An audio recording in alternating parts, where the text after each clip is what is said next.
There's a battle happening inside many people right now, and they're losing. One of those people could be you too. Not to your boss, not to your competitor, not to the economy or bad luck or difficult situations. You're losing to the person you see in the mirror every morning, that person who says, "I'll start tomorrow," and tomorrow never comes. You lose because you know what needs to be done, but keep putting it off.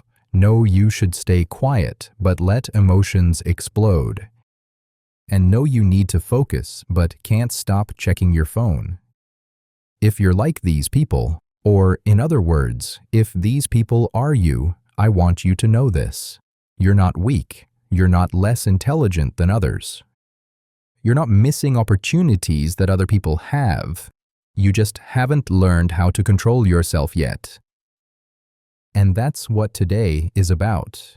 Because here's the big truth that changes everything. Most people don't lose to other people. They lose because they can't control themselves. But the good news is, you don't have to become a completely different person overnight. You can just take it step by step, starting with what I'm about to share.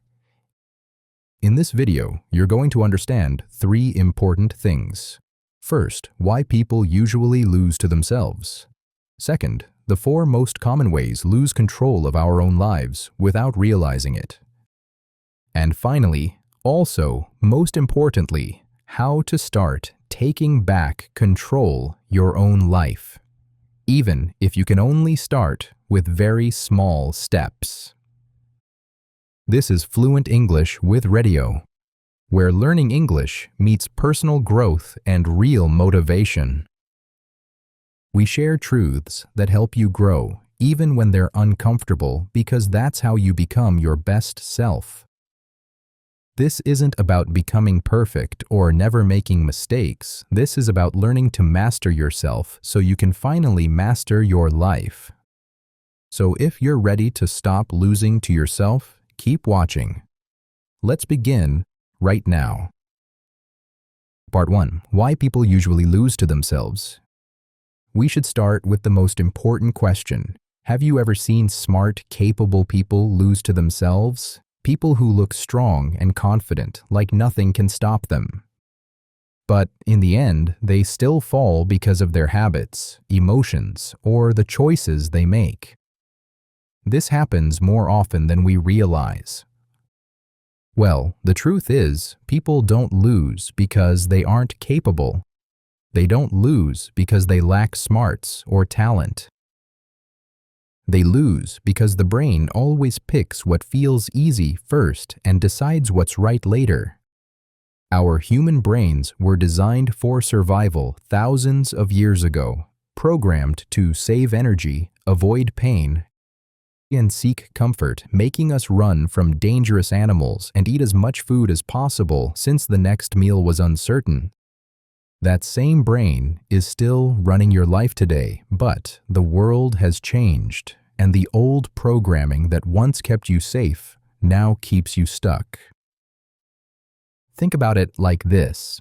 Your brain likes feeling comfortable right now more than getting benefits later.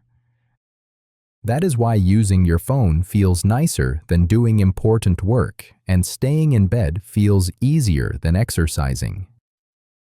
In that moment, comfort wins because your brain only cares about how you feel now, not about your future goals. And then there's emotion. Strong emotions always beat weak logic. When you are angry, you say things you later regret. When you are anxious, you avoid things you should deal with. When you are excited, you make choices without thinking enough. Your logical mind knows what is right. It can see results. It understands the big picture. But your emotional mind is louder, quicker, and stronger, and when emotions get strong, logic can't keep up. The modern world makes this problem even bigger. The environment around you is made to pull your attention away. Social media is created by psychologists and engineers whose main goal is to keep you scrolling. Your phone buzzes with notifications made to give your brain small dopamine rewards.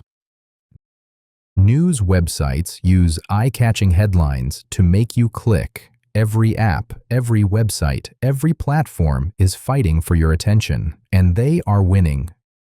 Your attention is not weak. The things around you are just very good at taking it. They have been improved, tested, and shaped over many years to be as addictive as possible. You are not fighting only your own self-control. You are fighting billion-dollar companies with huge resources, and their business depends on keeping you distracted. And finally, most people do not have a system for self-control. They live in what we call reaction mode. Something happens, and they react. They feel something, and they act right away. They see something interesting, and they follow it without thinking. There is no pause between what happens and what they do. There is no moment to choose. Only automatic behavior. This is why losing to yourself is not about being weak, lazy, or bad at discipline. The real problem is that there is no simple system to help you control yourself. Without a clear way to stop and think, the brain just follows old habits. It acts first and thinks later. So, what does this mean for you? It means this struggle is not something wrong with who you are. It does not mean you will always be like this. It does not mean you are broken or unable to change. It is simply what happens when an old brain tries to live in a fast, modern world without a clear system to guide it. And once you understand this, once you see that the problem isn't who you are, but how your brain works without direction, you can start to change it. Not by becoming a different person, but by building better systems. Not by fighting your nature, but by working with it in smarter ways. Part 2-4. Common ways we lose control of our own lives. It's time to talk about the specific ways people lose to themselves. There are 4 big ones that show up again and again. And if you're honest with yourself, you may recognize at least one, maybe all 4, in your own life right now. 1. Losing to yourself through delay. Most people think delay happens because someone is lazy. They believe people who put things off have no motivation, no discipline, or simply do not care. But that is not the real reason. Delay isn't laziness. It's about avoiding uncomfortable feelings. That's the real definition, and it changes everything once you understand it. When you have something important to do, your brain scans it for difficulty. It looks at the task and asks, how hard is this? How boring will it be?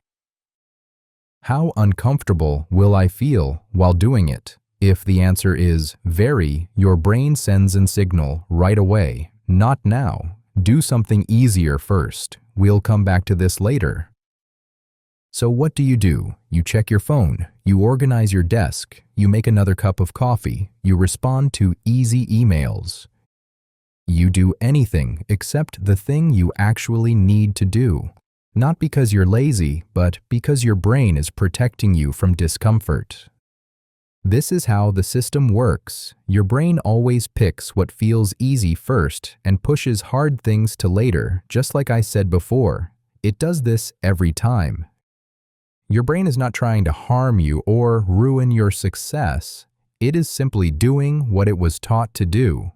Stay away from unpleasant feelings, look for pleasure, and save energy. But what happens when you keep choosing easy things instead of important ones? Small tasks slowly turn into big stress. That short email you could have sent in 5 minutes? Now it is 3 days late and it is on your mind all the time. That project you could have started 2 weeks ago. Now the deadline is tomorrow and you feel nervous and rushed. That hard talk you didn't want to have? Now the problem has grown much bigger. Putting things off does not make them easier, it makes them harder, because you are not only facing the task anymore. You are also carrying bad feelings, time pressure, and the stress of knowing you disappointed yourself again. The task is still the same, but the emotional weight is much heavier. And the worst consequence? Opportunities pass by while you're still thinking about starting. Someone else takes the job you were going to apply for. Someone else launches the idea you were going to develop. Someone else builds the relationship you were going to pursue. Not because they were better than you, but because they started while you were still preparing to start. So what's the solution? You don't need motivation. You need a start. Start with just the first 5 minutes. That is all you need to focus on right now. Not the whole project, not the entire task, only 5 minutes. Do not think about finishing. Do not think about how long it will take. Do not think about whether you feel ready. Just work for 5 minutes. Small actions are often enough to stop the cycle and help you begin. Open the document and write one line. Pick up your phone and make the call. Open your email and type the first sentence. Take one small step that moves you forward, even if it feels very small. Why does this work? Because starting is the hardest part. Your brain does not want to begin because it looks at everything you need to do and feels overwhelmed. But after you take the first step, things begin to change. You start to make progress. The task feels less scary. Your brain starts to think, this is not as bad as I expected. And before you notice it, 5 minutes become 10, then 20, and you finally finish the thing you have been putting off for weeks. But you cannot build progress if you stay still. You cannot push your brain to act just by thinking about acting. You need to start moving first, and the feeling to continue will come after. If you find yourself stuck right now, remember this. You don't need to feel ready before you start. You start, and then you feel ready. Feelings follow action, not the other way around. Stop waiting for motivation to arrive. Start moving, and motivation will catch up. 2. Losing to yourself through emotions. Let's get something straight right away. Emotions aren't bad. Feeling angry, sad, frustrated, excited, anxious. These are all normal, healthy parts of being human. Your emotions aren't the problem. Making decisions based on those emotions, that's where the danger lives. When your emotions are high, your rational brain shuts down. It's not a metaphor, it's actual biology. Strong emotion floods your system with chemicals that literally reduce activity in the parts of your brain responsible for logic, planning, and long-term thinking. It's like a switch. Emotion goes up, rationality goes down. And in that state, you can't think clearly. You can't see the bigger picture. You can't consider consequences that are more than 5 minutes away. All you can feel is the emotion itself, and all you want is to make that feeling stop right now. So what happens? You say something you shouldn't say. You send a message you can't take back. You quit something you should have stayed with. You make a choice that feels absolutely right in the moment, but affects something important later. Think about times when anger made you act, like sending a mean message, saying hurtful words to someone you love, or quitting a job without thinking. In that moment, it felt right because your anger told you it was fair and you believed it. Later, when the anger passed and your mind was clear again, the damage was already there. The message was read, the words had hurt someone, the job was gone. What stayed was not relief, but a heavy feeling that you should have acted differently. Or think about times when fear controlled your actions, avoiding a difficult conversation, turning down a good opportunity because it felt too risky. In that moment, choosing safety seemed smart because fear whispered, "This is not safe," and you listened. But when the fear faded, you watched someone else succeed at what you were too afraid to try and realized the danger you feared wasn't real, but the cost of that fear definitely was. This is the truth you need to understand. Feelings pass, but consequences stay. That angry feeling you had is gone in an hour, maybe less.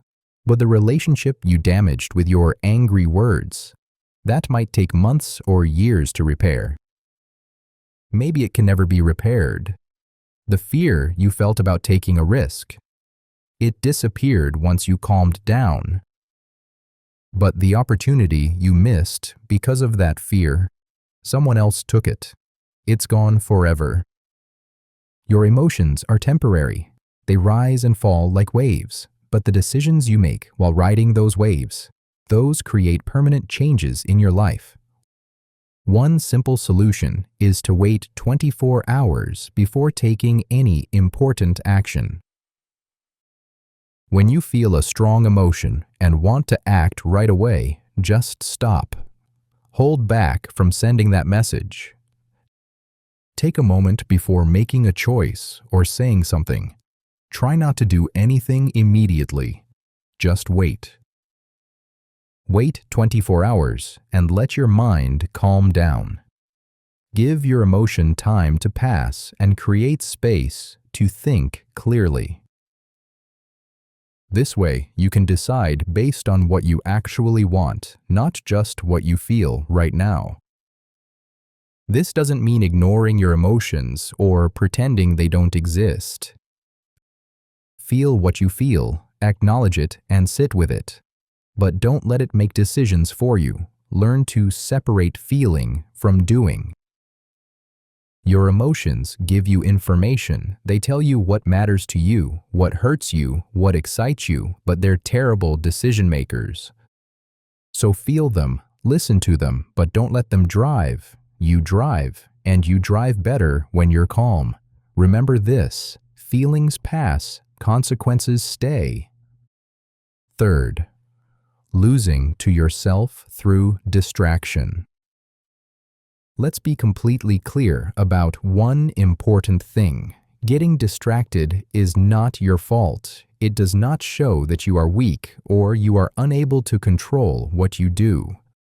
The modern world is designed to pull you away from focus. Every app on your phone, every website you visit, every platform you use, they're all built by teams of experts whose entire job is to grab your attention and keep it for as long as possible.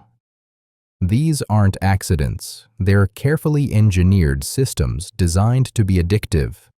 The colors are chosen to make your brain react, and the sounds are made to create a feeling of urgency. Every part of these systems has been tested many times to find the right way to make you want to check, scroll, or click again and again. You are not just fighting your own weakness. You are fighting against huge companies with billions of dollars and unlimited resources who have spent years learning how to keep you distracted. But even though it's not your fault, it's still your problem. If you are constantly distracted, you stay on the surface of things. You cannot focus deeply, create real value, or build anything important. Distraction works by giving short moments of pleasure. Every time you check your phone and see a new message, a like, a notification, or a headline, your brain feels a small reward. It feels good, not amazing, just enough to make you want more. Your brain learns a simple habit by checking the phone, getting a reward, and repeating it. This happens again and again until it becomes automatic. Soon, your hand reaches for the phone without even thinking. Over time, your brain gets trained to expect these quick hits of pleasure. It becomes harder and harder to focus on one thing for a long period because your brain is constantly waiting for the next dopamine boost. You can't read a book for an hour because your brain wants that notification hit. You can't work on a difficult problem because your brain wants that easy scroll reward. Instead of deciding what to focus on, you just react to whatever catches your attention. You let things pull your mind around instead of choosing where to put it. Living this way means you are always responding to what happens around you without ever guiding your own focus. This creates a real problem. You do many things, but nothing deeply. You're busy all day, but you didn't actually accomplish anything important. You respond to 50 messages, but you didn't create anything of value. You feel productive because you are active, but productivity and activity aren't the same thing. You can be busy and worthless at the same time, busy answering unimportant emails, busy scrolling through feeds, busy jumping from task to task without finishing anything. All that activity creates zero value.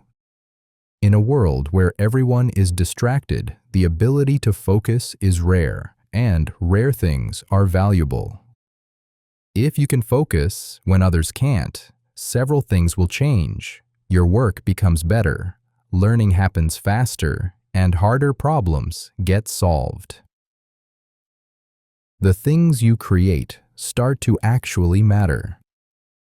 What makes you stand out isn't that you're naturally better, it's that you can do something most people can't anymore. Pay attention to one thing for more than 5 minutes. Take action every day as a solution by blocking your main source of distraction. You don't need to eliminate all distractions at once. That's too hard. Your brain will resist. You'll fail and then give up.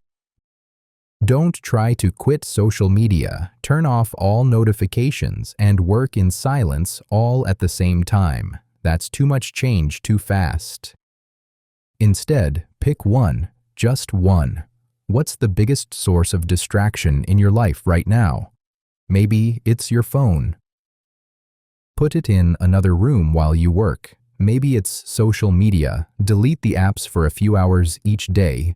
Maybe it's email. Close it and only check twice a day at scheduled times. One distraction blocked is infinitely better than trying to fight 10 distractions at the same time and failing at all of them. Start small. Protect 1 hour of focus.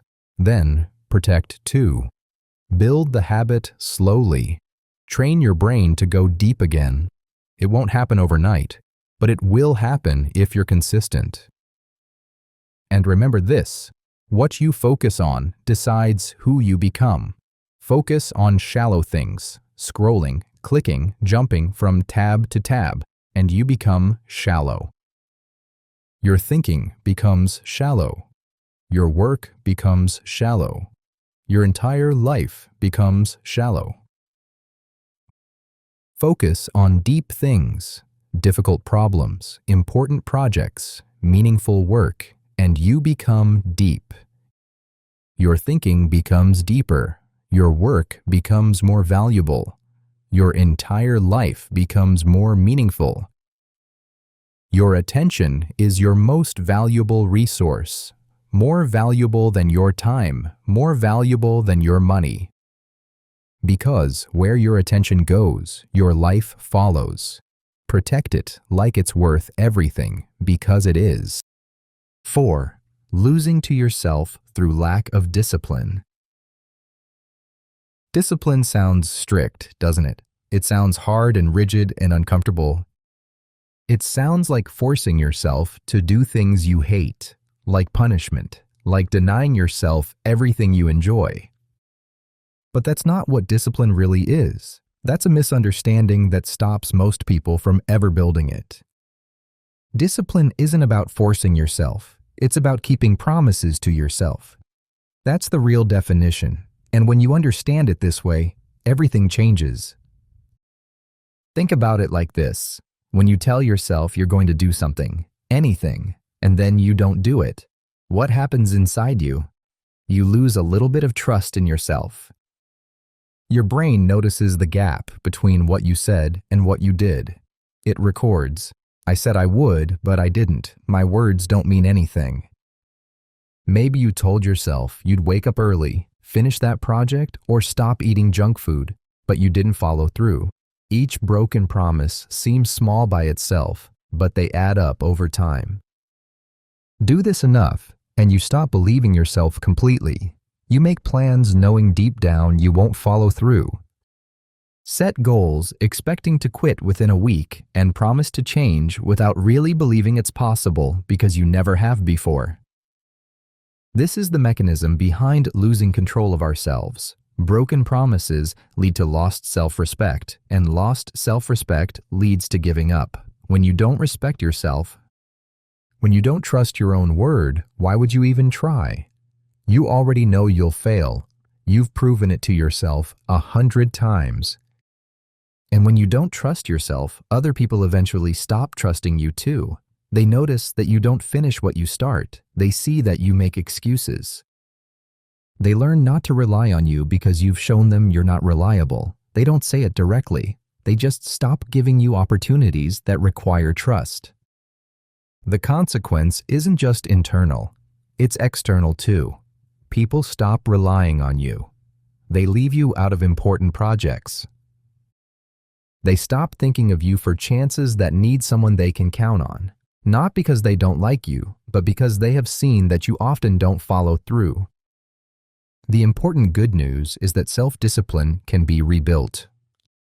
Losing control is not forever, and your ability to trust yourself is not gone. Step by step, promise by promise, you can rebuild it stronger than before. And it starts with one simple idea. Make goals so small you cannot fail. Don't promise yourself you'll work out for an hour every day. That's too big, and failing will only prove to yourself again that you can't keep promises. Instead, commit to 5 push-ups, something you can do even on your worst day when you're exhausted and unmotivated. The same goes for writing. Don't aim for a whole chapter, just write 1 paragraph. Even if it's bad and you delete it later, showing up and writing that paragraph is what matters. Or for meditation, forget about 30 minutes and start with just 2 minutes of sitting still and breathing. Anyone can manage 2 minutes, no matter how busy or distracted they feel. Why do we need to make the goals so small? Because right now, the goal isn't to achieve something impressive. It's to keep your promise and prove to yourself that you actually do what you say. This is how you start rebuilding trust with yourself, one small action at a time. Over time, these tiny kept promises rebuild your self-respect. Your brain starts to recognize a new pattern. I say I'll do it, and I actually do it. I can rely on myself. My word means something. And when you trust yourself again, discipline becomes easier, not because the tasks become easier, but because you believe you're the kind of person who follows through. Your identity starts to shift. You stop seeing yourself as someone who quits and start seeing yourself as someone who keeps promises. That shift in identity is everything. Because people act according to who they believe they are. If you believe you're unreliable, you'll act unreliable. If you believe you're disciplined, you'll act disciplined. Change the belief, and behavior follows naturally. Discipline builds self-respect, and self-respect is the foundation of everything else in your life. Without it, nothing works. With it, everything becomes possible. Part 3. How to start taking back control. So now you understand why you lose to yourself and how it happens through these 4 patterns. But understanding isn't enough. Knowledge without action changes nothing. You need to know what to do about it, starting today. The good news is that taking back control does not require one big dramatic decision. You do not have to become a completely different person overnight, and there is no need to change your whole life in a single weekend. You take back control through many small promises kept with yourself over time.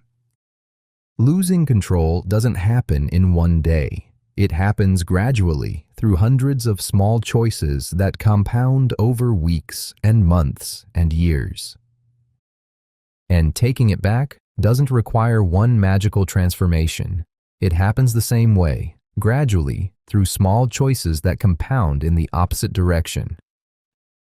Let me walk you through 4 steps that actually work. Step 1. Identify the exact leak point. Don't try to fix everything at once. This is where most people fail. They get motivated on Sunday night and decide to fix their entire life starting Monday morning. They're going to wake up early, exercise, eat healthy, work productively, stop procrastinating, control their emotions, eliminate distractions, and build discipline all at the same time. By Wednesday, they feel tired and fall back into their old habits. That's because you can't try to fix everything at the same time and expect it to work. Instead, ask yourself one direct, honest question. Where am I losing to myself the most right now? Is it delay? Are you constantly putting things off until they become urgent and stressful? Is it emotions? Do you make decisions you regret when you're angry or anxious or excited? Is it distraction? Do you lose hours every day to your phone and social media? Is it discipline? Do you make plans and promises you rarely keep? Look at your life right now, today, and identify the one area where you're bleeding the most. The one pattern that's causing you the most damage. The one behavior that's holding you back more than any other. Pick exactly one point, no more. One single area where you're losing the most and where fixing it would make the biggest difference. This becomes your focus point. Everything else can wait. All the other problems can stay exactly as they are for now. Right now, this week, this month, you're only working on this one thing. Step 2. Make the action so small you can't refuse it. You know what? The biggest mistake people make is setting goals that sound impressive but are impossible to maintain. They want results that look good when they tell other people about them. I'm going to work out for an hour every day. I'm waking up at 5 a.m. from now on. I'm doing 3 hours of deep work every morning. These goals seem exciting. They feel big, serious, and important, but your brain reacts quickly. It thinks it is too hard, too uncomfortable, and too much to change all at once. After a few days, you don't succeed. That failure makes you believe even more that you cannot change, that you are not disciplined, and that you are not the type of person who finishes what they start. So instead of setting goals that sound impressive, set goals that are impossible to fail at. If your leak point is distraction, start by putting your phone in another room for just 5 minutes while you begin one task. Don't aim for getting rid of all distractions for 3 hours. For delay, commit to working on a project for 5 minutes without stopping, instead of promising to complete the whole thing. When emotions are your weakness, practice pausing for 10 seconds before responding when anger grows rather than promising to never get angry again. And if discipline is where you struggle most, choose one tiny action to do every morning without fail instead of trying to follow a complex routine. Make the action very small so it feels almost too easy. Do it in a way that your brain cannot find a reason to resist. Make sure you can do it even on your worst day, when you are tired, or when you really don't feel like it. The goal isn't to make fast progress, it's to keep control and prove you can choose your actions instead of just reacting to how you feel. Repeating small actions every day helps you keep going. They push you forward even when your motivation is gone. Step 3. Keep your promise, even if it's tiny. And this is where everything changes or everything stays the same. Every single time you do what you said you would do, your brain records it. It notices. It files it away as evidence. I can control myself. I keep my word. I'm reliable. Every single time you break your promise, your brain records that too. It notices. It files it away as counter-evidence. My words don't matter. I can't trust myself. I'm unreliable. These recordings add up. They create the story you believe about yourself. And that story determines everything: how you see yourself, what you attempt, what you believe you're capable of. This is where self-mastery actually begins. It starts with self-trust. You cannot master yourself if you don't trust yourself, and you cannot trust yourself if you keep breaking promises. So keep them, every small promise you make to yourself. Do it even when it's hard, when you don't feel like it, or when the action feels too small to matter. That 5-minute work session? Do it. That one paragraph you promised to write? Write it. That 10-second pause before responding in anger? Take it. That tiny morning routine? Complete it. Keep the promise, not because the action itself is life-changing, but because keeping your word is life-changing. Each kept promise is like a deposit in your self-trust account. Slowly the balance grows, and as it grows, you start to believe in yourself again. You start to see yourself as someone who does what they say, someone who can be counted on, someone who has control. And that belief, that change in how you see yourself, is what makes everything else possible. Step 4. Repeat until your identity changes. After a short period of consistently keeping small promises, something remarkable happens. The action itself becomes less important. What changes is the story you tell yourself about who you are. You stop saying, "I'm someone who always quits things." You start saying, "I'm someone who keeps promises to myself." The way you talk to yourself changes completely. "I always quit things" turns into, "I keep the promises I make to myself." "I can't focus on anything" becomes, "I am learning to control my attention." If you think you are not disciplined, you will behave that way because that feels like who you are.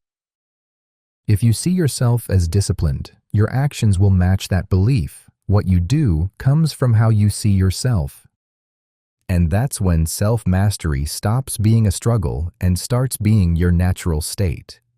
You're not fighting against yourself anymore. You're just being who you've become through hundreds of small choices made consistently over time. This is how you take back control, not through one big decision, but through many small ones, not through dramatic transformation, but through quiet consistency. So when your identity changes, when you genuinely start to see yourself as someone who keeps promises, someone who has control, someone who can be trusted, your behavior changes naturally. You don't have to force yourself anymore. Just be your true self. If there's one thing to take away from everything we've talked about, it's this. Most battles aren't won or lost against other people. They're won or lost inside your own head. Delay, emotions, distraction, and lack of discipline slowly ruin more goals than any outside problem ever will. But the good news is that all of them can be changed with one simple shift. Learn to guide yourself instead of letting habits and reactions guide you. You can begin right now with a small habit.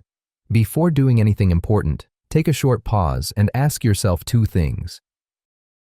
Is this helping me or hurting me? Am I choosing this calmly or just reacting without thinking? That short pause creates space between feeling and action. In that space, you change. You are no longer pushed around by emotions or distractions. You become someone who stops, thinks, and chooses. That is the real shift. Moving from reacting to acting with intention, from losing to yourself to leading yourself. So start today. Choose one area to work on. Make one tiny promise you know you can keep. Keep it today, then keep it again tomorrow. Over time, those small promises rebuild something powerful. They rebuild trust in yourself. Thank you for watching. If this helped, like, subscribe, and leave a comment about which area you'll start with. See you in the next video. Keep your promises to yourself, even the small ones. I believe in you.